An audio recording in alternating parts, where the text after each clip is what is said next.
Yeah, and Landon's been out shooting all day. I haven't. I had to go to a graduation party. I didn't get to go shoot. So I got to go shoot today. I want to hear about it, Landon. I started my day. Well, let's go back a day. So, two of my buddies from college came up, Daniel Carlton, which I've had on the podcast, and Dakota Smith, which Joe knows from my freshman year of college.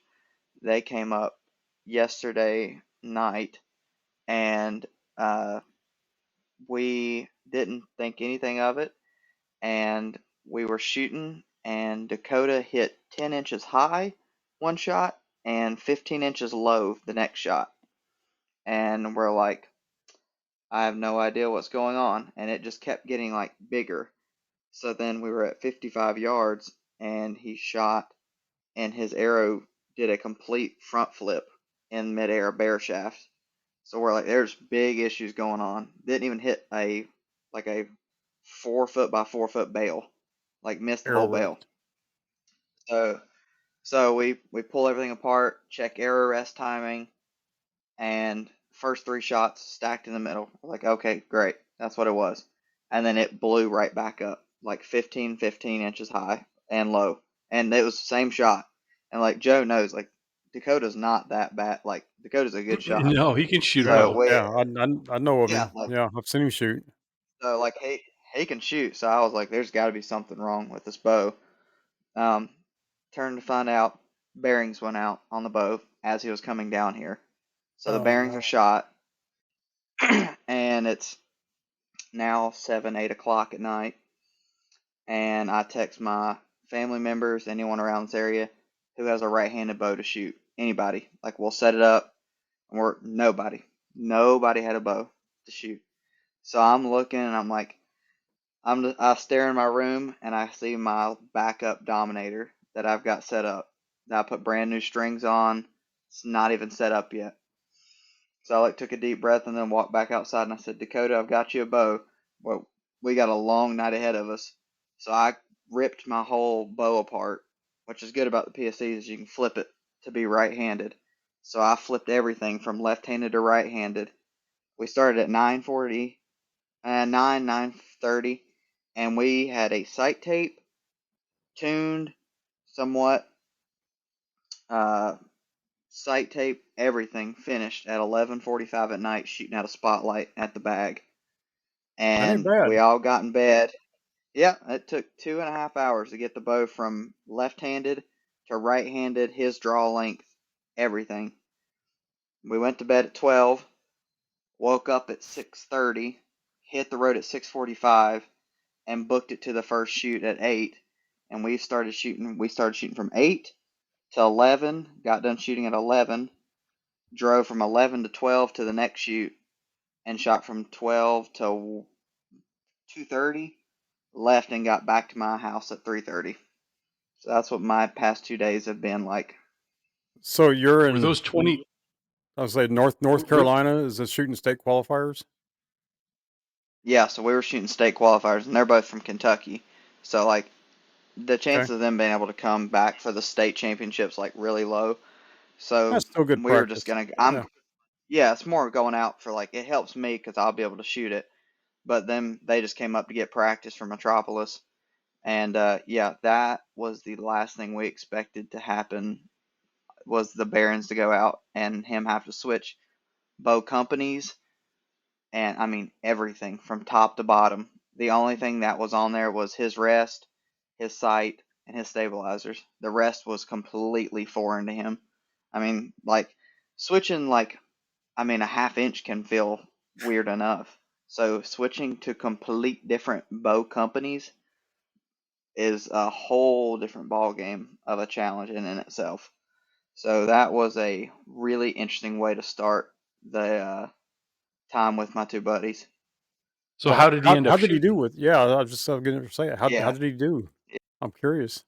So the first shoot we went to was honestly in my 10 years of shooting in North Carolina, it was the hardest shoot I've ever shot, ever. Like that was not the kind of shoot you want to be building a bow on. Um, I mean, Our first shot was I stepped back to K50. I practiced at K50 just for the extra distance. And the first shot was in the sun into a hole, dark hole, 50 yards downhill, gray wolf. And I'm like, oh Oof. Lord, this is gonna be a rough round. I mean, I drew back, hit anchor, came in, and I was like looking for the rings, and I went left and I saw the neck of the gray wolf, and I was like, oh, too far, and I came back and then went up from the belly and shot and hit IBO. And all things considered, he only shot 10 down for his first round, which for what he went through, not bad. He was very frustrated, but Sure. not bad. And then he came back in our second round. He shot 14 up, so So, it didn't is take he much to shooting pick in, up. is he shooting a known 45 or 50 class? He's K50. Yeah, Okay. he's known That's 50. solid score then. Yep. That's So good. round two, he picked it back up and figured it out. Yeah. So is he going to be a PSE guy now, you think? Well, he's shooting it at Metropolis because he doesn't have a bow to shoot. Um, He is now. so he is temporarily. He is temporarily. He doesn't like the cams that I have on my bow because I have those really aggressive cams. He likes just a really like passive draw cycle that you can just kind of like just come in. There's no dump. It's just this fluid and just kind of stops and then comes in and just like there's no dump. There's no really aggressive. You can just kind of like just stop at anchor, which is the SE cams. That's like what you shoot, Joe. So I think he would fit really well into that cam, but for the circumstances, he's going to run the M2 cams. He said it's okay. He doesn't like the how aggressive the cams are, but for what we're working with, it'll play for Metropolis. He just doesn't like uphill and downhill, but Metropolis isn't either of those things. So like that it'll work fine for him for it being all flat. I think it would be hilarious if he goes and shoots like 30 or 40 up at Metropolis with that bow, and you won't be able to get. You'll have to make an offer. That's a Dakota Yep. thing though. If anybody's gonna do it, he would. Yeah, funny. But So I then, mean, how it so how was did you end up? How did you end up on the days? so my first round on that ridiculously hard course, I shot a clean 12 up, 6 12s and a bunch of 10s. Um, I was missing them just high. And I think it's just because a 50-yard max. I'm not used to like committing to aiming that low at 50 yards. So I'm wanting to blow it high because I'm wanting to stay safe side. Everything inside my yard just end up hitting. It's just such a stretched course. Like most of the yardages were past my max or right at it. And then the second one, it was a shorter course, but I did not was not a fan of the course. Was not the level of a qualifier that it should have been. I think qualifiers should have like a standard, and this is like I'm not gonna like say the club or anything, but there's a level I think a ASA qualifier should be at, and I think they were about 5 steps down from it. That they weren't Delta McKenzie targets on 8 of them. They were like handmade off-brand targets, like carved rings. They weren't where they're supposed to be. Um, Honestly, the staff really wasn't that great. I'm gonna be honest the whole time. And usually, most archery shops they're happy-go-lucky that someone shows up, and they really weren't that way. I don't know if it's the heat or what, but regardless, we shot. I shot 14 up on that one, but it was just I can't really base it off that because 8 of my 20 targets I didn't know where the rings were at because they're not ASA targets Mm. and they're not even ASA size. I mean, there was some 12 rings that were smaller than a quarter. Well, that's not an ASA 12. Yeah, I sounds mean, like so Reinhardt.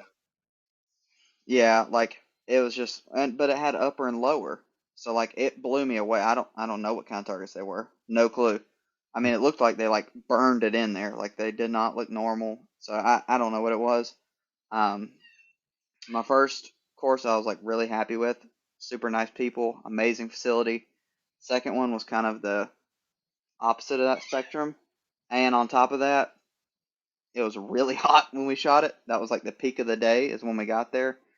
So on top of that, they like put us out in the field for 5 targets. So out in the field, 95 degrees. That is just putrid shooting weather. I mean, like you could feel the heat from the grass, like Yep. coming up your shorts. It was so hot. Mm. And like I was talking to Daniel, and Daniel's like, I haven't sweated at Metropolis. I don't sweat at Coleman. He's like, I don't sweat when I shoot, but he's like, I've never sweated this much shooting in my life. He's like, this is unbelievably hot. And like I was texting you, Steve, there's like news reports like of heat exhaustion today because of how hot it is today.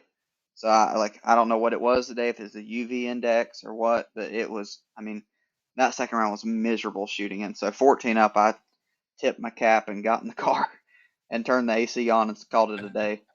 So 26 up for the, I guess, weekend, if you want to call it. 2 tournaments back to back with 2 8s on the card. So, but for K50, Yeah, not bad. Good that's not job. my that's not my class. No, but again, like you said, it's the practice you're getting in for Metropolis. Uh, it's great, man. You're stretching it out, practicing on a little farther distance than what you're going to be shooting in competition, and when you make practice tougher, it makes competition easy. Yeah, like I was talking to Daniel that shoots Gnome Pro, and that first course was so hard. I'm like, where does this stack up to London? Because that was the first course you remind me of. Mhm. Because you were shooting right in the sun, downhill, both sides into like dark holes. And he's like, this would easily stack up on par with a Gnome Pro course. He's like, this is a hard course. He's like, I would not put this any less harder than a London course. It's like it was unbelievably difficult how hard that course was. I shot a new course in the state of Missouri last week. Actually, they just opened the course up a week ago. Last weekend when I shot it was the first time anybody's ever been there for a competition, and they actually was holding a state qualifier. And the guy that opened it up, he bought the targets and got the clearance, to have it as listed as a qualifier. And so, like 4 or 5 days prior to the event, posting up a new state qualifier that was available. And the course was a little rough because it was a new course. A week earlier it was all brush and trees and everything else. They went in there and cut everything out, just a couple days prior to the event. So it'll get better in that respect. But they had some of those targets that looked a lot like the old dreaded power lines at London. You're standing in a wide open field area and had some targets that were just without binoculars, you couldn't even really see them. A javelina downhill in a little bitty tunnel that you had to bend over to walk through to even get to it. And they had some really, really good tough targets, but good presentation set up there to really challenge the shooter. And yeah, so when you get in those tough practice situations, and that's what I was thinking, like, man, this is a tough course, but when I get to Metropolis, it's going to be flat, so hopefully I'm in a good spot. So we'll find out. Yep. Yeah, we're only it's the time we're recording this. What, we 4 days out from rolling in the Metropolis area, 5 days. So uh, it's crunch time again. Yeah, yeah, because I'm leaving. I'll be at the place in 4 days. Yeah, I'll be like practicing in 4 days. I'll get there Wednesday and Yeah, it start looks like practicing. weather's going to be in the around 90, 92 ish for highs. It looks like it's going to be sunny, and last one I looked at, no rain in the forecast, which is a good thing. But man, I tell you what, especially there in those river bottoms and stuff, man, the mosquitoes eat you up, and the humidity can just start crunching on you. Last year was miserable at Metropolis.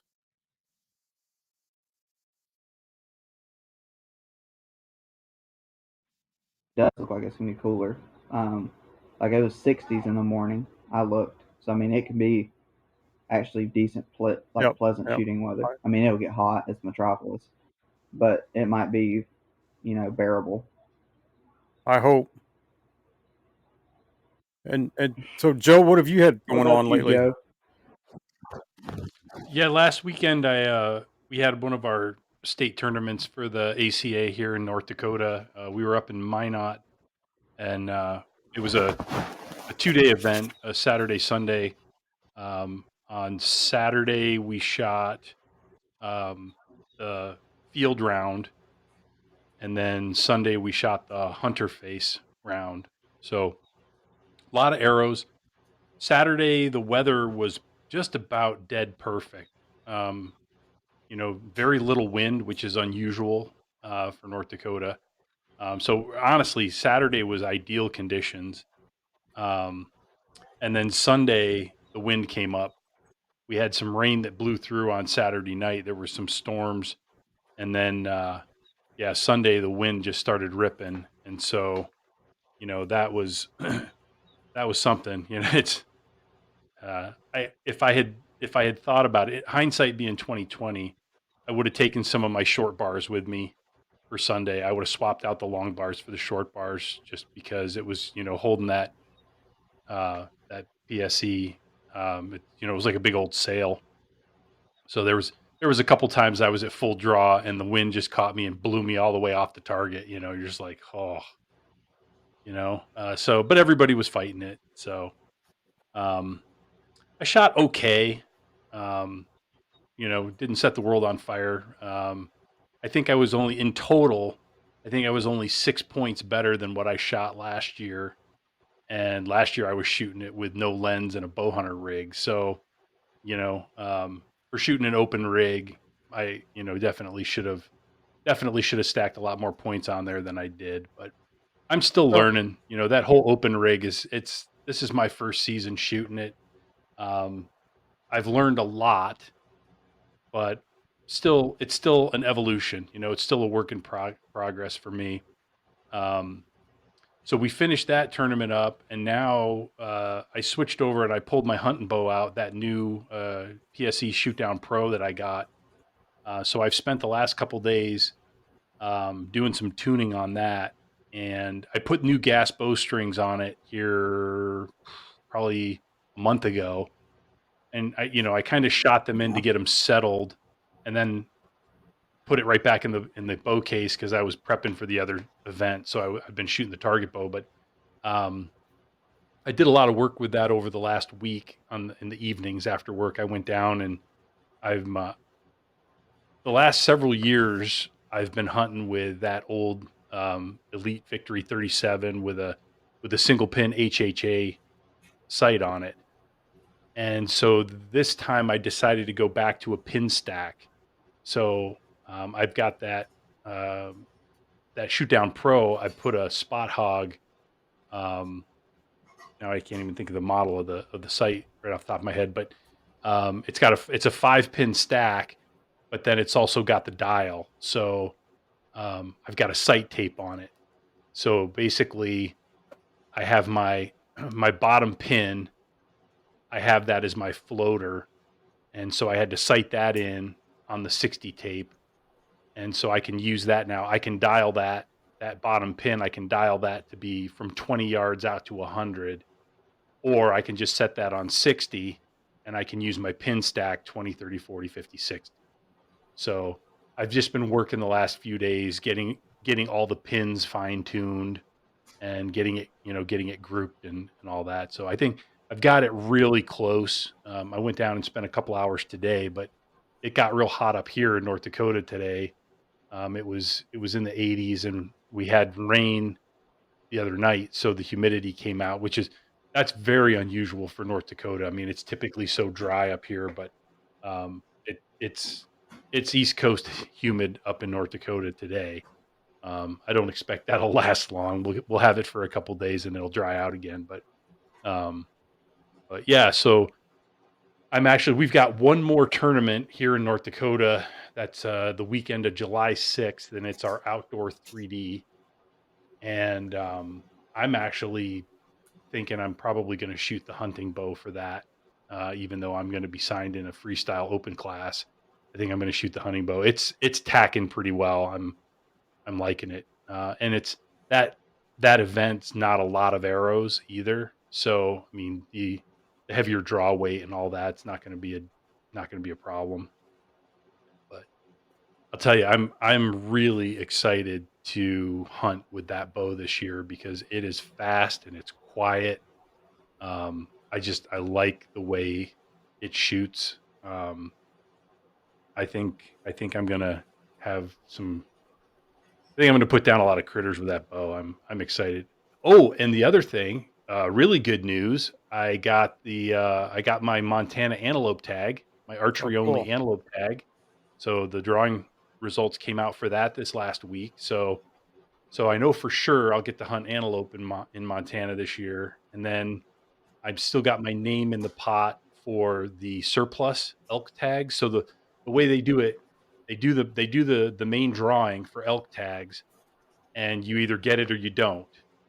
And then if you don't get it, you can put your name in the hat for surplus tags. So every season, they do the drawing I think they do the drawing in May, but the season Mhm. doesn't start until September.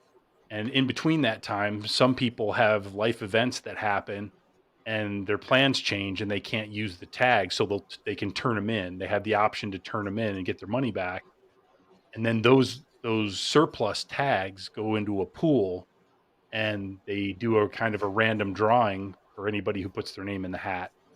You never know from one year to the next how many surplus tags there might be. I mean, there might be none. There might be 100. It all depends. And so I still got my fingers crossed. I'll find out. I think they do that in July, like mid-July. I think is when they'll do the drawing for that. So I still have my fingers crossed. I'd love to be able to chase the elk again this year, but either way, I'm gonna go out because Daniel Carlton's coming out, and we're going out the opening week. So it'll be, I guess, the second week of September, because I think the opener is on the 6th or the 7th. It's the first Saturday of September, whatever day that is the elk opener. So he's going to come out, and we're going to go out and chase him around. And if I haven't filled my antelope tag by that time, the place that I'm taking him has some antelope running around too. So we might we might both get to put a critter on the ground. But either way, it's going to be a blast. I'm excited for that hunt. It's Oh going to be a yeah, good good time, good times. All right, so Landon, what's your predictions for So, Metropolis? ooh, what kind of predictions we doing? Like pros, like what kind of How's predictions we Landon talking gonna about? do? Landon's gonna make 40 good shots and focus on execution for 40 good shots. That's the best answer. That's literally the only thing I've focused on from London to Metropolis is getting my shot down perfect. And like I know if my pin's there, it will hit it. If my shot's good. But if my shot's not good, it doesn't matter where the pin is. So like all I've been focusing on is making my pin float comfortable. Trying to get my misses out. I have a slight high miss right now. I'm trying to get out before I get there. But if I can figure that high miss out, it'll be game on. I'm excited. I've put in a lot of work for this next shoot, but I'm not going into the pressure of going. I put in the work. It's gotta perform. I'm just I feel confident. I know what I can do. I posted a thing on my Instagram a couple of days ago and Facebook.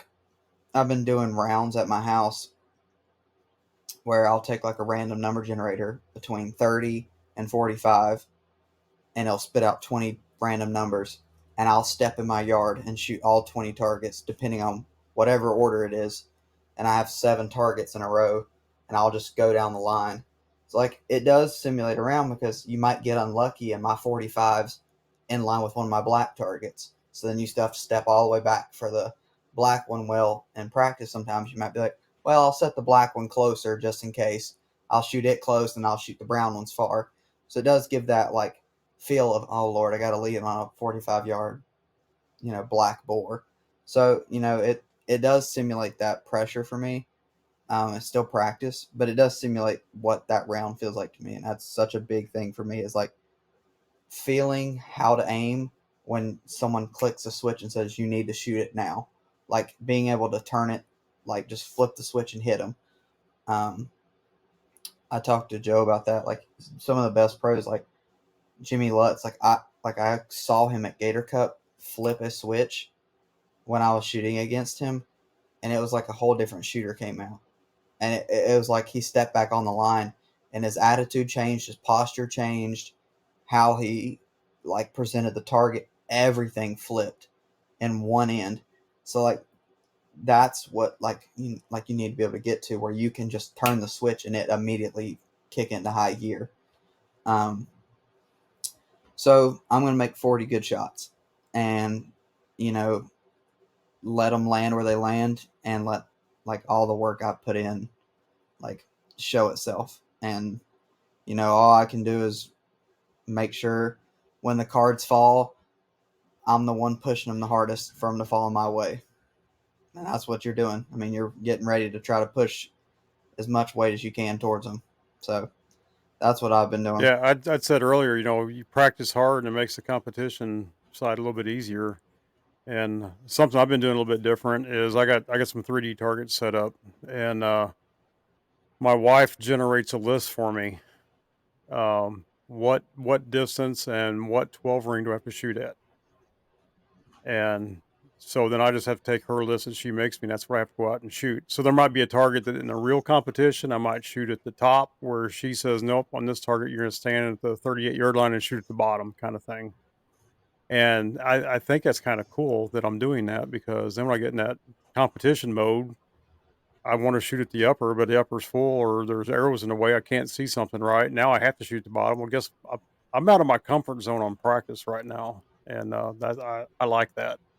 And Yeah. it's Yep. only helping the confidence. And this game is all confidence. When you step up No. on that line in competition and you have confidence, man, look out. Landon's a dangerous man when he's confident. Yeah. And that's where I'm trying to get also. Like for me, yeah, for sure. Like Monday and Tuesday, I do change it up some. Like the week before a tournament, I do stuff that makes me feel confident. Even if that's I weaken the course just Yep. a little bit before I leave. I want to visualize seeing just bonus ring, just hitting them before you lead. So then when you start doing it in competition, you're like, this isn't supposed to happen. Like I'm way higher than I should be. Like I do want to start seeing that high number, like get comfortable seeing that high number pop up right before I leave. So when if and when that high number gets there, I keep coasting, and I'm used to seeing that high number sit there. I don't want to like punish myself trying to learn something 2 days before I leave, and then you're like have no confidence walking out the door with your bow case in hand. Like I do want to be able to walk out the door feeling like confident in what I've worked on. So even like Tuesday, like I'm really just going to be like straight, like making sure everything's, the buttons are fastened properly, everything's tight. Yep. perfect. And then I'll walk out the door. Your stabilizer bar isn't And getting I'll ready to walk fall out the door. apart. That's my goal. That's right. That's the number one. That's the number Too one soon? step. Well, I had problems I will last say year. one thing Yeah, I go did. ahead. Go ahead. One thing I did learn today that I was so curious about, and I told my buddy about this, and I just have to point it out because it's so interesting to me. Joe and Steve, I'm sure you knows this too. Whenever you go to a new place, you hit different. I don't care if it's from your backyard to your local range back to your house, you will hit different. Left, right, up, down. So I was so curious today, and I told one of my buddies this. I was like, I want to see if I get sighted in at round one and I leave and drive to the next one, what changes? Like what's the difference? Because there's always something, and how fast can I like catch it? So like I was hitting high all day, like today, and I get to the next round and I shoot and I'm not as high. And I'm like, okay. So like I was taking 10 clicks out during my first round, and I was taking 7 clicks out my second round, which is so interesting to me. Like I'm not having to take as many out, and you're shooting the same thing. You know what I mean? You're doing the exact same thing, but I had to cut 7 instead of 10, and I hit 4 inches right, just depending on where I was at. So I love that. Like that's such an interesting part of Metropolis. I mean, going from London to Metropolis, you can hit completely different. Humidity's Humidity's different, different. temperature's Humidity different. was different from everything. Where the Yep. sun's at absolutely everywhere. So like that's such a interesting part of 3D for me that I like that you can't master. Like I even try to like learn during ASA courses, like when I shoot 20 and I turn to Yep. 1, what my miss is. So like if I miss left, Yep. I'll put my 3 clicks in. But then when I get to target 10 and turn back around, I'll put 6 Yep. back the other way to get it, or 3 back the other way I was at, so I can get back in the center, so then I don't blow it out the other way. So like stuff like that to me, like I'm still trying to like refine and make sure what my bow's wanting to do, like what the humidity did, like when my humidity got higher today, what was the difference. So stuff like that I think is really like the fine tunes of archery that I think is just like I think makes it the beauty of it. I think it's what most of us like chasing, is that art of perfection that you just can't. I mean, you can't get I think that's perfect. part of it too, though, is understanding that your equipment can change in different conditions, different lighting conditions. We see things differently. If the sun's behind you or the sun's in front of you, we see it differently, especially through a lens. But I think people understanding that is a lot better than the person goes out there and all of a sudden is like, "Well, man, I suck, and I don't know why, but I just suck." When you understand Yeah, why you're not hitting the impact that you wanted, when you understand that, and you're not beating yourself up mentally, because you stand there and I see it all the time. You hear guys out there like, "Well, I suck," and that guess what? Now you do, because you just told yourself that you do, instead of just understanding that the lighting's yeah, different, so you need to put the clicks in. Or in my case, I shoot pins class, but I've had it before. Yeah, where I'm hitting a little bit left, an inch left, maybe at 40 yards, and you turn the corner, like you said. Now the sun's in my face instead of behind me, and I need to now I'm right on again. But something like that. But yeah, just understand that. But yeah, that's when you're getting good enough that you notice those kind of things, that makes it more fun too, than if somebody's just out there trying to hit a paper plate at 20 yards all the time. There's so many people. And that's what I love about doing this yeah. competition 3D stuff, man. It makes you a better bow hunter, because I've had many years in my lifetime that you could hit that paper plate at 20 yards and you're like, good enough. And now good enough doesn't Yeah. exist in my vocabulary. No, no. One thing I'm curious, Joe, to bounce back what we were talking about earlier, what's the big differences between your shoot down and your Supra? Because I'm so curious to like hear that, because me and you are like bounce, because I know that's a world of different bow. One's a speed bow, one's a slower target bow, one's a different axle to axle. Like what's your like what's one thing you like more? Like what's your thought process behind two complete different bows and one a lot newer? Yeah, I would say the biggest difference right out of the gate is the draw cycle. Um, so that shoot down pro, it's a 36-inch axle to axle versus the Super Focus, which is I've got the Super Focus XL, so it's a 40-inch axle to axle. Um, obviously, so the draw cycle is the first thing that you notice right out of the gate. Now that the shoot down pro, it's a 36-inch axle to axle, but it's got some ginormous cams on it. So the interesting thing about it is at full draw, the string angle to my face with the Super Focus isn't terribly different than the uh, I'm sorry, with the shoot down pro. It's not that much different than the Super Focus. So it's a 36-inch bow that holds close to a more like a probably a 38, or something like that. See, Interesting. one thing I was messing with at PSE, if you look at your Supra, your limbs go this way. They come up and then they bend down. Your shoot down is almost straight. They're straight across pretty much and they bend in. So what me and my buddies were messing with, if you measure from limb pocket to limb pocket, like the bolts that you have, like you have where you actually screw in your bolts and you have your limb pockets or the rocker of the limb where it rocks in. If you measure that distance, I guarantee you that Super and that shoot down would be an inch difference, because currently the shoot down is the biggest axle like riser That's the biggest bow they got. Yeah.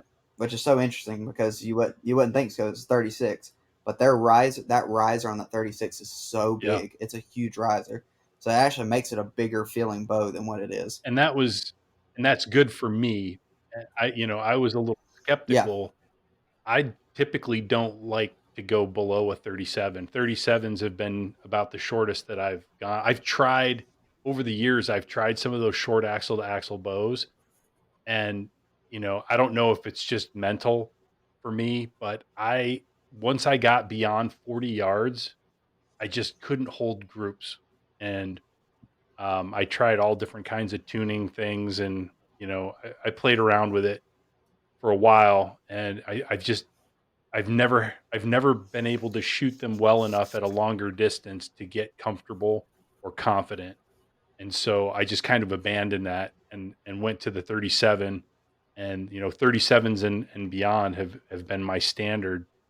So going to the 36, I was like, "Ugh," it should be fine, but I was still a little skeptical. But man, I'll tell you, the draw cycle on that shoot down pro, it's stiff, and I have a 31.5 inch draw length, so I got to pull it a little ways. But I'll tell you, once it rolls over and drops into the valley, it's just rock solid, and it holds so nice. So, so going back to your original question, draw cycle was one of the first things. Um, the Trying to think in the order of magnitude. Um, in the hand, it feels pretty similar. Um, so not really any big difference there. Of course, obviously the speed. So I'm pulling. I think I have it that shoot down pro. I think right now I have it set at about 68. It's a 70 pound limbs, but I backed it out a couple of turns while I was doing some tuning, and I just kind of I liked where it was at, so I just left it there. Um, so yeah, it's zippy. I haven't shot it through the chronograph yet. I was actually going to try to do that tomorrow just to kind of see what kind of arrow speed, because I am using a different arrow setup. With that, I'm going to try some different arrows for hunting this year. Um, so I've been playing around with those a little bit, but yeah, it's I like it. Like I said, I think um, I'm going to spend a lot of time behind that bow between now and opener, and it's been grouping really well for me. I mean, today after I got my sight tape set, I went back and started shooting some 75s, and I was holding six to 8 inch groups at 75 pretty consistently. Um, and that was with a rough tune. I still have some fine tuning to do. So, I felt pretty good about that. yeah. I'm sure the mass weight's probably pretty similar, like just bow to bow, like not stabilizers and everything. But I'd say mass weight is probably pretty similar. Yeah, that's actually another thing I was playing with today. When I was shooting it on, I guess it was Wednesday or Thursday night, I was down doing some work. Ben and I went down and shot together for a little while, and I didn't I didn't like the way I wasn't liking the balance. I was feeling a little too heavy on the back end, and so I threw 2 more ounces out on the front today, and that felt a lot better. It just felt a lot more balanced in my hand. And so I'm going to play around with that a little bit. The problem is I've got quite a bit of weight stacked on there, so humping that thing around in the Yeah, mountains is not going to be a super fun thing because um, it's I'm getting it kind of heavy, but um, I've had a pretty good amount of weight on the uh, on the Victory 37 here in the last couple of years. I'm used to carrying a heavier bow in the woods anyway, so yeah. it'll be fine. Are you running in it? Is there different let-offs for your shoot down? Because like for my Mach 30 that I have this year for hunting, mine's got different let-off. It's got 90, 85, and 80. And there's no way in heck I could ever run it on 85 or 90. For me, like 80 was like and it's still very deep valley for me, but 80's at least comfortable for me. Yep. But I was curious if like not you're running like 90, 85. I'm running. I'll have to double check this, but I think I'm running 75. Okay. But it's got Yeah. at 75, it's still got it's got a good valley. It it Yeah. it Yeah. rolls Mine at it 80 roll still got an unbelievable yeah, it valley. rolls over and falls into that valley, and it holds really nice. I think Yeah. I'm gonna play around with a few more combinations on the weight. It was definitely better today when I threw a couple ounces up front. But I'm gonna experiment with that here over the next couple of weeks and just kind of dial it in. But um, it's fast. I'll be interested to see what it shoots on the chrono. I mean, like I said, I don't have it turned all the way up. I can still put a few turns back in it if I want to make it faster. But um, I'll tell you, at 75 yards, that arrow was getting down there in a hurry.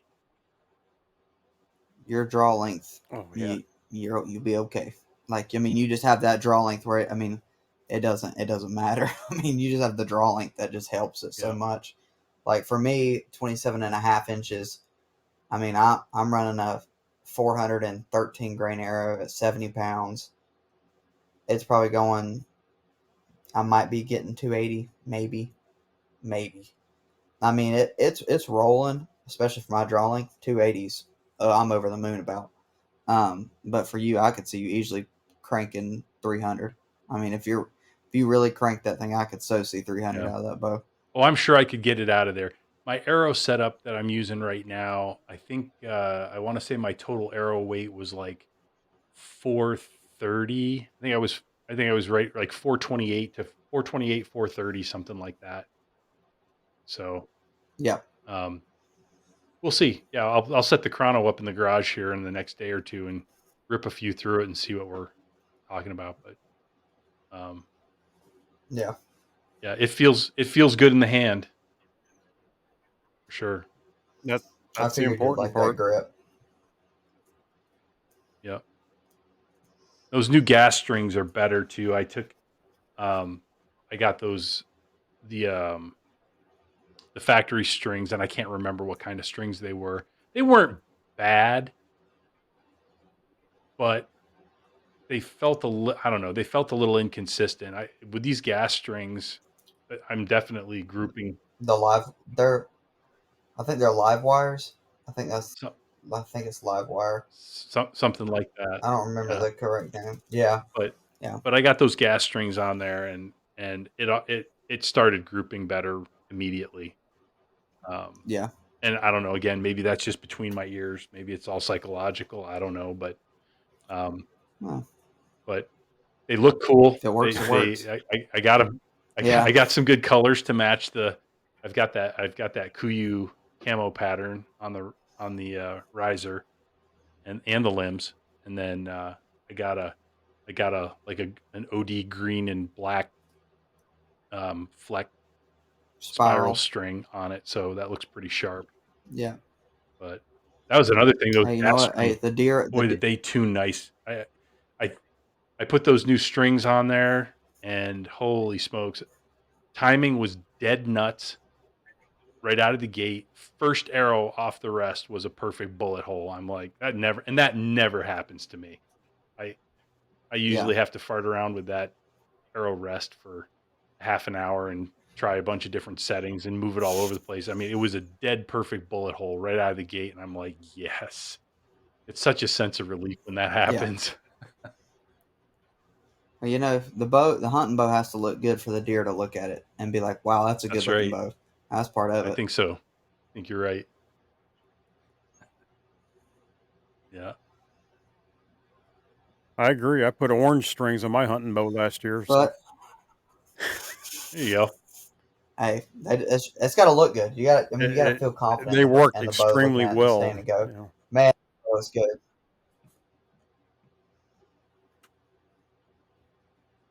Yep. So, yeah, so we've got that one more tournament here in North Dakota in July. And then for me, I'm pretty much done with competition, and then it's all just fully focused on shooting 3Ds in the backyard. And our club, the week after the 4th of July, it's Tuesdays or Wednesday nights, whatever night they pick this year. It can change from year to year, but they set up a 3D course once a week in the evening, and members can go down and shoot it for free. So it's Didn't I shoot that Yep. last year? Yeah, you and 2 Ayla years went and ago? shot that Yeah. the year you came out to visit, I think. I thought so. Yep. So yes, Yeah, I thought so. it's It's most Reinhardt's though, it's isn't it? all Reinhardt. Yeah, we don't know. Our club doesn't Yeah. have a single Delta McKenzie, not yet anyway. I'm still working on it, but Yeah. but they do a nice job. You know, they usually set up it's usually 14 or 15 targets, and you know, it's a walking course through the woods there, and we've got that tree stand platform, so you can, you know, that first target platform, you can walk up the stairs and shoot down, get some down angle shots and stuff like that. So Yeah. they do a nice job with it. It's a good time. And then for me, I get up at probably 7:30 tomorrow and head 2.5 hours down the road to go shoot another qualifier to try to, because you need 3 for shoot of the year here. So I'm going to be out of it just due to the North Carolina's participation points they do. I'm struggling to fit in 3. So, like, I'll be way behind on participation points. So, like, I'll be probably 15, 20 points back from shoot of the year leader. But I'm going to go shoot tomorrow, finish out my shoot of the year so I can at least say I went for it. And then I'll get off work at 4 on Tuesday, and I'm gonna get out of my car, jump in the car with Dad, and we're making a pit stop in Williamsburg, staying the night there because it's halfway to Metropolis. And then I'll stay at my apartment and get up early Wednesday and book it straight to the practice range, and I'll be there all day. What day are you heading out to Metropolis, Steve? I'm not gonna head over there until Thursday morning. Now, I'm lucky, I'm blessed, whatever the word is, but Metropolis is the closest ASA tournament to me, so it's about 2 hours and 45 minutes away. So I'm just gonna leave my house So early Thursday morning. will you just commute back and forth each day? No, I'm gonna stay over there. I got a hotel. I'm just gonna stay there. I don't want to, and I think I'm shooting so well now that my points actually mean something. I don't want to be on the road and get a flat tire, get hung up in a traffic jam. I can't take that chance of getting stranded somewhere. So I'm just staying right there in town and Yep. gonna make the best out of it. So Yeah, you're sitting pretty good right now.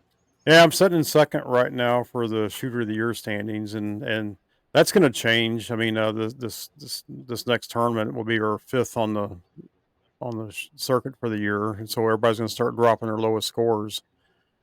And there's some other guys that are right there with me that have some lower scores to drop than I do. But I'm gonna have to bring it the next 2 shoots to make podium. That's my goal, is to make podium. But yeah, there's another individual that right now I'm 2 points ahead of him, but his lowest score is 9 points lower than my lowest score. So as you start figuring that stuff in, he's, you know, if we shoot same score at the next shoot, he's going to be 7 points ahead of me, kind of thing. So like I said, I got to bring it the next 2 shoots. Yeah. Mm-hmm. It's going to be when you start dropping low scores, that all the math that's currently on the table just disappears. It doesn't matter anymore.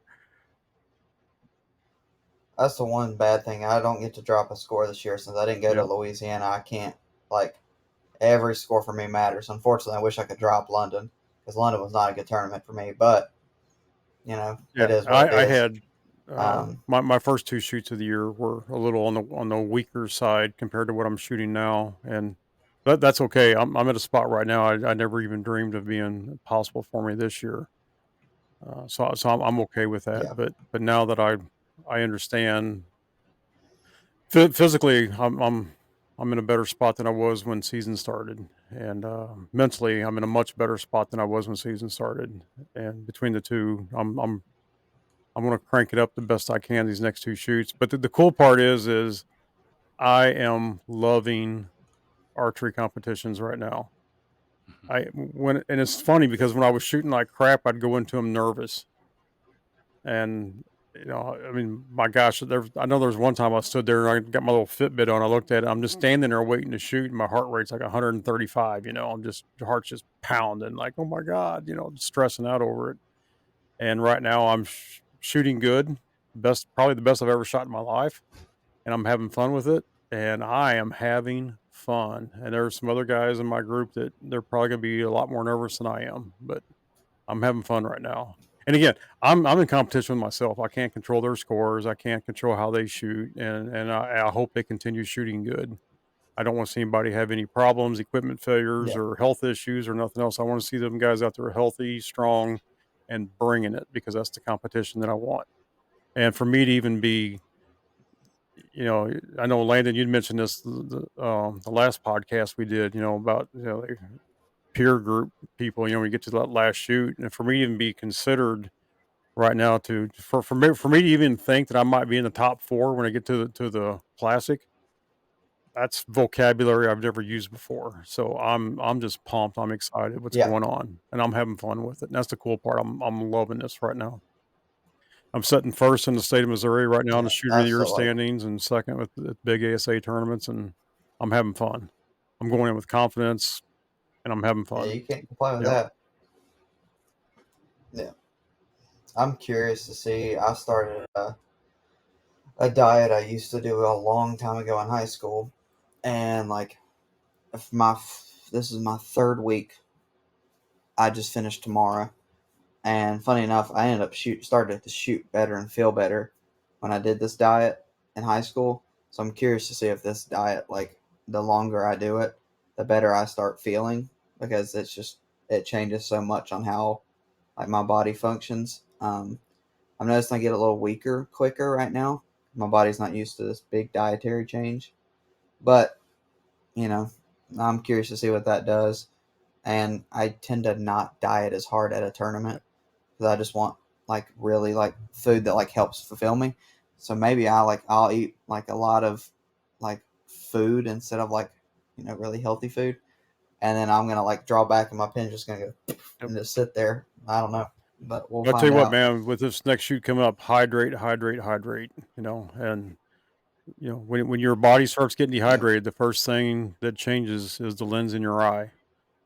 And because our eyes are just made of, Yep. basically it's all water. And so your lens of your eye can start getting little waves and stuff, and you don't actually see it, but your vision is the first thing to change.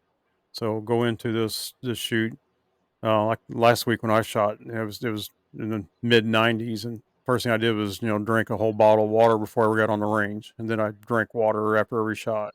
Yeah. And I think going to Metropolis, if people are out there doing that, staying hydrated, it's definitely going to help. Helps your energy level. It helps the way Oh you yeah. feel, I your mean, you body can. functions, your eyesight, and just everything. So be prepared to Yeah, you sweat and can't be drink enough prepared water at to keep the Metropolis. mosquitoes away from you. Yeah, buddy. And ticks. You'll see a few ticks around there too. I'm looking forward to it. Oh yeah. So yeah, then Metropolis, and I get a week off, and then Missouri State shoot, and then the next weekend after that is going to be the Illinois State shoot I'm going to go to, and then there's a week off, and then we go to Coleman for the Classic. So then our season's done. But this next month, it's going to be fun, man. Yep. It's going I to be got. fun. There's 4 big tournaments right here coming up here. I'm pumped. So I'm ready. Yep. I got Metropolis 1 week off. Going to volunteer at S30A Outdoor Target Nationals. Going to help I try to do that, even though I don't need to. I do try to do that and help kids out. Next weekend after that's North Carolina State. Next weekend after that, if I want to drive back up, there's a Kentucky State shoot that I'm eligible for, and take a guess where it's at. And it is at the fairgrounds of Laurel County. And if I want to go back there and try to redeem myself, I can go shoot there again. And then Coleman's a week Yep. right after that. That's crunch time. And then it doesn't stop for me, and then I go back to college and still shoot 3D. There you go. For 2 more I was months. going to say, you should need be to ready. drag Ayla. You need to drag Ayla to that one that's up at the fairgrounds because she needs to get some reps. I know. I gotta rebuild her college area. Her veins were a little finicky at the end of that. She was shooting too good. They were falling off. We need to refletch them and get them ready for 3D. There you go. 3D nationals. Just shooting too good. They were falling off. Yeah. Yeah, we're getting ready. We're booking our travel now to come down for Foley for 3D Nationals again in October. So, Man, it's a fun shoot. It's a fun one. My favorite one of the year by a mile. Yep, we're getting everything lined up. So, looking forward to that. Well, it'll be here before you know it. Oh yeah, and then you probably got senior day the next spring. Yep. If you come up for Oh that, yeah, we'll definitely be Which there. I figured you and We'll be there for that for sure. Alrighty, fellas. Well, a week from now, Metropolis shoot will be wrapping up, and so let's reconvene next week and talk about it and see what's going on when the dust starts to settle. There you go. talk about some good news. Yep. Amen. right. Like I said, stay hydrated, be strong, shoot well. Yeah, I'll be watching the scores. So Yep, good luck. absolutely. Good luck to both of you, and it'll be fun to watch. Yep. So, all right, fellas. Well, we'll talk to you next week. Be safe. Sounds good. Take care, guys. See ya.